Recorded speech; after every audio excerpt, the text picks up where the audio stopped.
Hello students, welcome to online classes of Advanced Senior Secondary School मुडाल। Class 10th हम पढ़ने जा रहे हैं हेल्थ एंड फिजिकल एजुकेशन और चैप्टर फर्स्ट इन्वायरमेंटल हेल्थ।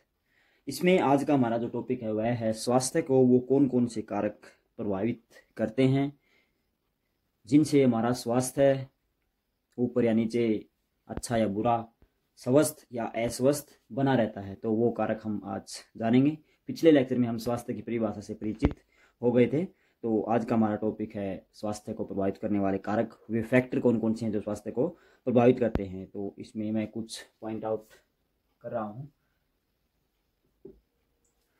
तो स्वास्थ्य को जो प्रभावित करते हैं उसमें सबसे पहला कारक है जैविक कारक।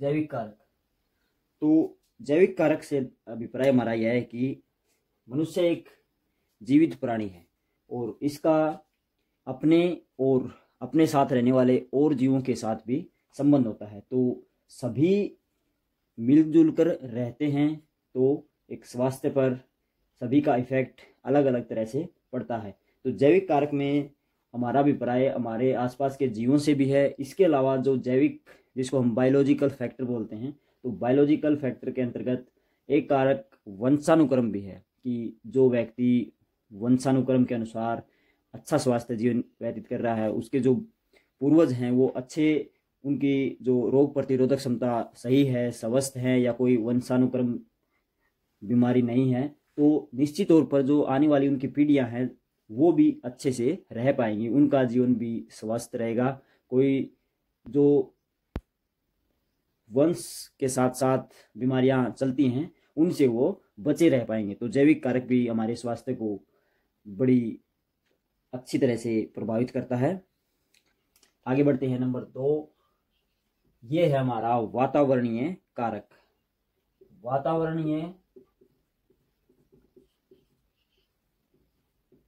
कारक, तो वातावरणीय कारक से हमारा अभिप्राय यह है कि जहां हम रहते हैं, जिस वातावरण में हम जीवन यापन करते हैं, तो हमारे आसपास का वातावरण कैसा है, रहने की व्यवस्था कैसी है हमारी, हम कैसा पानी इस्तेमाल कर रहे हैं या पी रहे हैं, इसके अलावा जो चिकित्सा का क्षेत्र है वो हमें कैसे मुहैया है।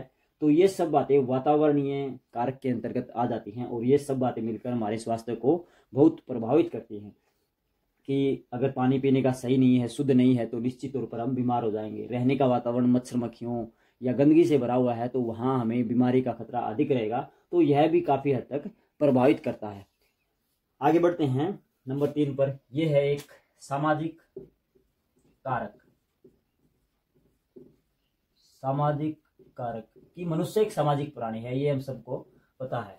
तो मनुष्य समाज के बंधनों से जुड़ा हुआ है, अलग अलग संप्रदाय, अलग अलग जातियां, अलग अलग धर्म, तो ये सभी अलग अलग संस्कृतियां अपने सामाजिक बंधनों के साथ, अपने रीति रिवाजों के साथ, अपने धर्म संस्कारों के साथ जुड़े हुए हैं। तो उन सब में जो भी हम एक्टिविटी करते हैं, जो भी हम तालमेल अपनाते हैं आपस में समाज के ताने बाने में रहकर, तो वह भी हमें हमारे स्वास्थ्य को प्रभावित करता है। जैसे अपने भारत में कोई रोग हो जाता है या कोई किसी कारणवश उसको सांप ने काट लिया या कोई और बीमारी हो जाती है, या हम कह सकते हैं जो असाध्य रोग हो जाते हैं जो ठीक नहीं हो पाते, तो उसके लिए एक परंपरा सी है कि झाड़ फूक से वो ठीक हो जाएगा, डॉक्टर के पास ना जाकर भी हम उसको ठीक कर सकते हैं। तो यह परंपरा बिल्कुल गलत है, क्योंकि हमारा समाज यह कहता है कि झाड़ फूक से काफ़ी रोग ठीक हो सकते हैं।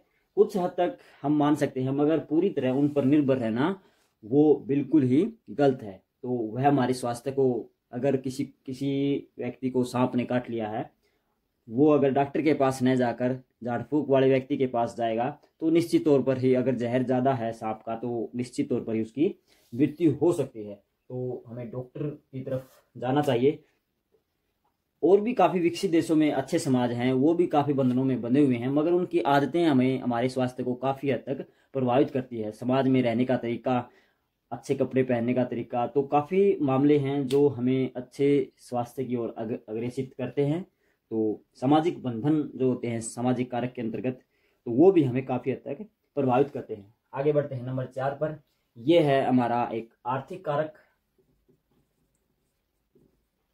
आर्थिक कारक से हमारा अभिप्राय है कि जो व्यक्ति साधन संपन्न हैं वो अपना इलाज करवा सकते हैं, वो उनकी एक जीवन शैली भी उच्च होती है। जो गरीब लोग होते हैं जिनको खाने पीने की समस्या होती है, तो आर्थिक कारण हमारे स्वास्थ्य को बहुत प्रभावित करता है कि आर्थिक स्थिति जिन लोगों की ठीक नहीं है वो अपना खाने पीने का खर्च ही अच्छे से नहीं संभाल पाते, जिस कारण जो काफ़ी पोषक तत्व जो शरीर में खाने के साथ जाते हैं वो उनको नहीं मिल पाते और उनका स्वास्थ्य फिर उस कारण गड़बड़ा सकता है। तो आर्थिक कारण भी, एक व्यक्ति का साधन संपन्न होना भी कहीं ना कहीं स्वास्थ्य को प्रभावित अवश्य करता है। आगे बढ़ते हैं नंबर 5, और यह है हमारा व्यक्तिगत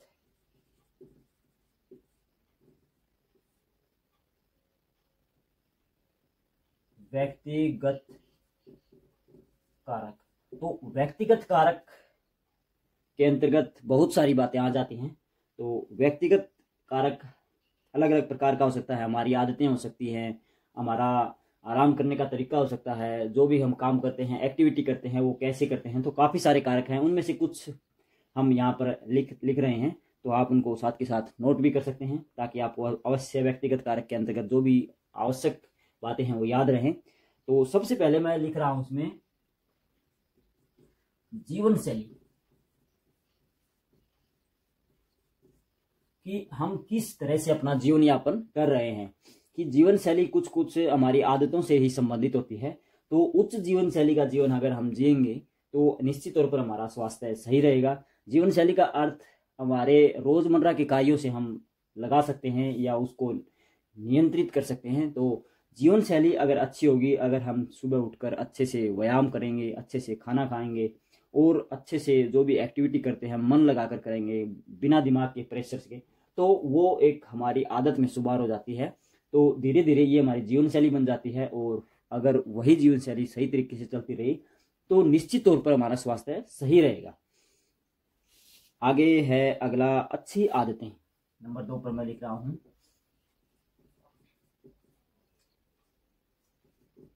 अच्छी आदतें भी स्वास्थ्य को प्रभावित जरूर करती हैं, कि अच्छी अच्छी आदतें अगर हम अपनाएंगे तो निश्चित तौर पर हमारा स्वास्थ्य सही रहेगा। अगर हमारी आदतें गड़बड़ा जाती हैं वो सही नहीं हैं तो निश्चय ही स्वास्थ्य खराब हो सकता है। तो अच्छी आदतें अपनानी चाहिए। खाना कब खाना चाहिए, खाने के बाद तुरंत नहीं लेटना चाहिए, या कितने घंटे एक व्यक्ति को नींद लेनी चाहिए या आराम करना चाहिए, एक कठिन परिश्रम के बाद हमें क्या क्या आहार लेना चाहिए। तो ये कुछ आदतें होती हैं। सुबह उठ कितने बजे उठें, शाम को कितने बजे सोएं, और उठने और बैठने या चलने से संबंधित भी कुछ आदतें होती हैं। तो वो भी हमें जीवन में अवश्य अपनानी चाहिए, जो हमें हमारे स्वास्थ्य को काफ़ी हद तक प्रभावित करती है। आगे है नंबर 3 पर नशीले पदार्थ।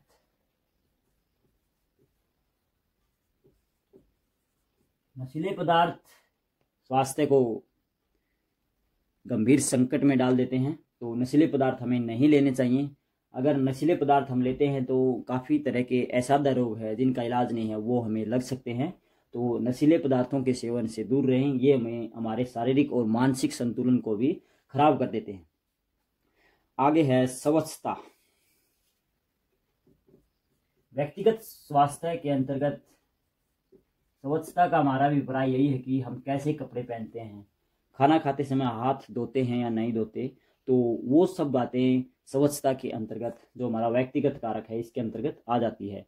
तो दिन भर के कार्य के दौरान हम नहाते हैं या अपने शरीर की सफाई करते हैं, नाखून वगैरह काटते हैं, बालों को अच्छे से रखते हैं। तो काफ़ी सारी बातें हैं जो व्यक्तिगत स्वच्छता के अंतर्गत आ जाती है। तो ये भी हमें अवश्य अपने शरीर को सही रखना चाहिए, स्वच्छ रखना चाहिए, ताकि जो रोग हैं, अनावश्यक जो लगने का खतरा उनका बना रहता है, तो वो ना लगे।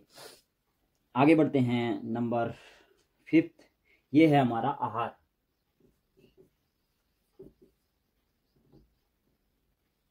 आहार अर्थात भोजन।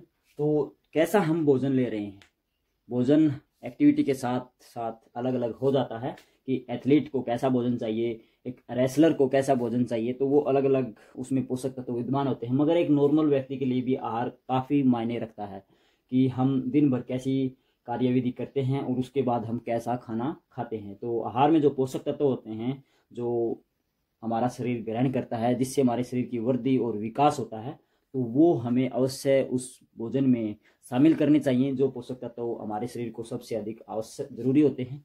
तो आहार भी हमारे स्वास्थ्य को काफ़ी हद तक प्रभावित करता है। आगे है आराम व नींद। आराम व नींद। दिन भर की कार्यविधि के बाद या कठोर परिश्रम के बाद हमें कुछ आराम व नींद अवश्य लेनी चाहिए। यह हमारे शरीर को रिलैक्स कर देता है। तो यह भी जरूरी हो जाता है कि काम ही काम न देखें, क्योंकि निरंतर अगर हम काम करते रहेंगे तो हमारा स्वास्थ्य निश्चित ही गड़बड़ा जाएगा, क्योंकि यह भी एक मशीन है और मशीन को भी कुछ रिलैक्स या आराम की जरूरत होती है।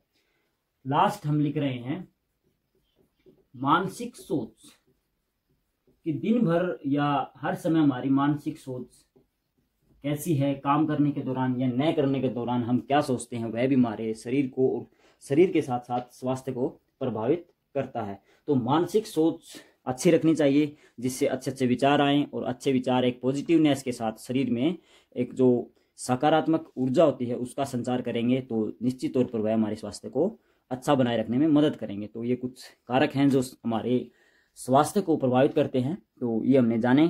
तो आप इनको अच्छे से नोट करें और साथ के साथ याद करते रहें। तो आज के लिए इतना ही। Thank you.